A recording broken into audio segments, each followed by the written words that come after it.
Today we discuss the fact that our hearts are full of love. It is a medical anomaly, and you need to drain your most important muscle of this overrated emotion as soon as possible. Good morning, Night Vale.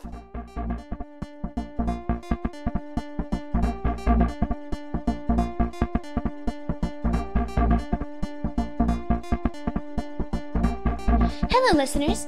Everyone's favorite morning host, Cecilia here. Just yesterday, I got my very own blood rune fortune-telling and cheese-making kit. They're all the rage in Denver right now, and I just wanted to read through the instructions with you. If you go into your bedroom and ask the man hiding under your bed politely, he'll give you your own box. Inside will be several bloodstones of different sizes, 82.5 sheets of cheesecloth, and instructions written in ancient tongue. Now here, shuffles paper. It says to pull out the bloodstones and arrange them in a circle in your living room floor. Once you perform the town sacrificial ritual, the stones will react. If the long skinny stone starts to hover, you're in luck. All of your enemies are about to die in a horrible fire. If you hear a soft drumming sound from the short fat stone, you should be wary of any and all green fruits. If you feel a sudden heavy sensation in your stomach, somewhere a child is crying. The child's cry rises in pitch until not even the dogs can hear her. She screams until the bonds keeping her atoms together give way suddenly to the overwhelming pressure of the universe, and her body falls apart. Each lost electron joins a new host, furthering the imbalance of the spatial rift. Cities crumble, civilizations are erased from existence as we know it. But you can still hear the child's screams in the very back of your mind, accusing you of horrendous crimes. That, or someone's about to bring you cupcakes. The instructions just aren't very clear. Ladies, gentlemen, people who are both, people who are neither, and inanimate objects with enough sentience to be listening to me right now, Night Vale is currently in the middle of its coldest winter in decades. Yesterday, the electricity in my cozy apartment froze while I was in the shower, right in the wires. Fortunately, I had my bioluminescent jellyfish with me for light. My gross lack of reliable luminosity aside, I want to keep you, citizens, not only warm, but also good-looking with these do's and don'ts of winter fashion. Do choose your accessories wisely. Scarves are a good way to keep your vulnerable jugular vein warm. Live animals are not. They are unsightly, smelly, messy, and not to mention we've had 3 mink-related deaths in the past month. That's one more than regulation allows. Another don't is getting winter coats from JCPenney.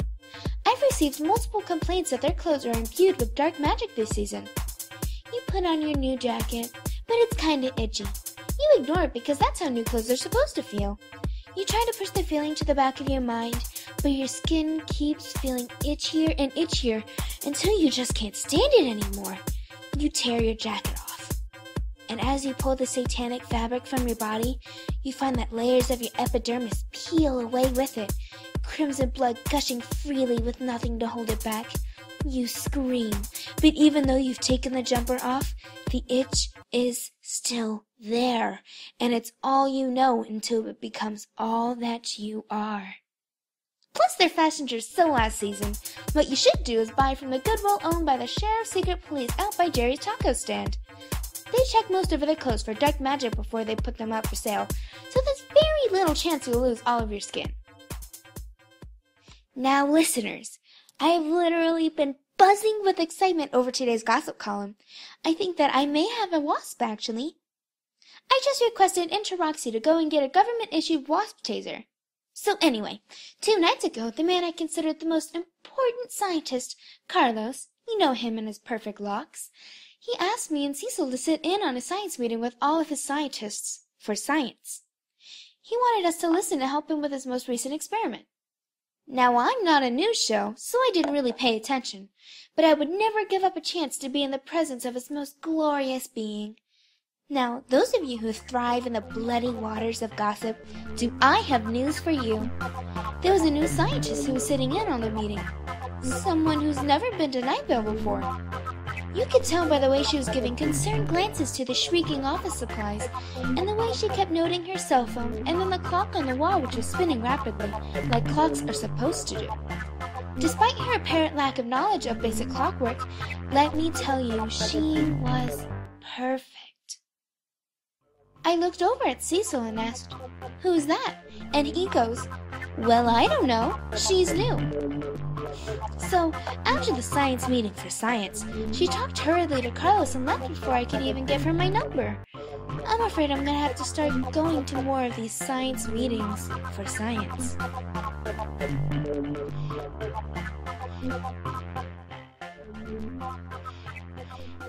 Today's episode was brought to you by people who misuse the word literally.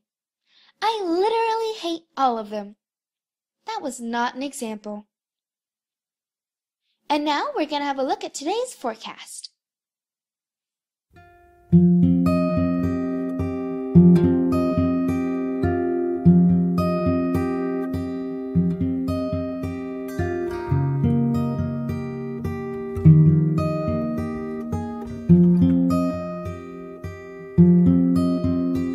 The gifts you gave me never quite amount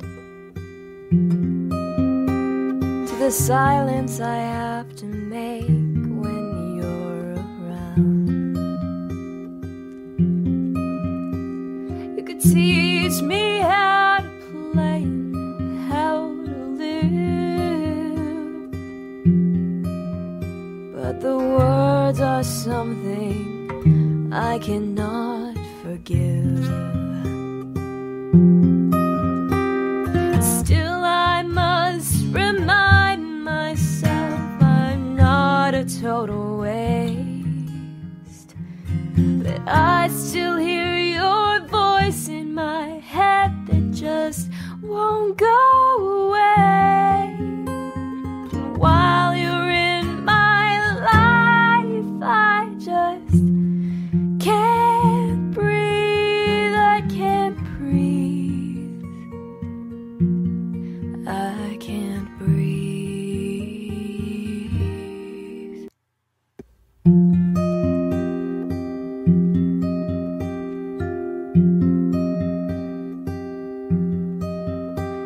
And what's the point if I can't win it all? I might as well just sell this all. These instruments are all I've ever known, but I'd give back all my songs to have you leave me alone. Still I must remind myself I'm not a total waste, that I still hear your voice in my head that just won't go away. And while you're in my life, I just can't breathe, I can't breathe, I can't breathe, I can't breathe, I can't breathe.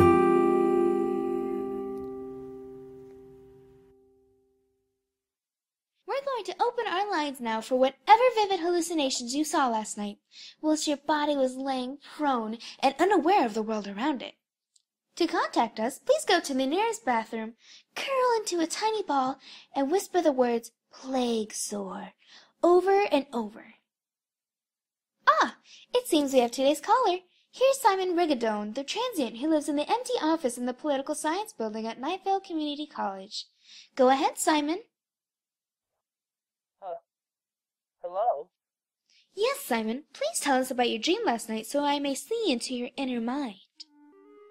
Well, I was standing at a field, green grass stretching in every direction as far as my eye could see. I felt energetic and happy, like I could do anything I wanted, so I stood completely still. Instead of the swirling void, the sky was an endless blue like a vast ocean. I just wanted to throw myself into it so I could drown. As I stood there, the sky grew brighter and brighter until I thought my head would burst. I closed my eyes and lay down in the field, letting the grass and soft white flowers crawl across my body. They searched for a weak spot, a way to get under my skin and into my veins. Okay, I'm going to stop you right there, Simon. I'm afraid there's going to be a death in your family soon. I'm a transient. I don't have a family. Oh, do you have a smartphone? Yeah, I have an iPhone. I just got the new one, and it's still in the office. Oh. Oh, no. Loud clicking noise. I'm very sorry about your loss, Simon. Now, listeners, I know you're on your way to jobs, errands, and perhaps you're just crying in your homes about how helpless and tiny you are. I just wanted to remind you that you are not like a candle or any other weakly flickering flame. I wanted to remind you that you are a forest fire, devouring all that is in your path. You are a stalking beast, ready to sink your fangs into the day. You are the endless void, watching all passing judgment. Have a great day, Night Vale.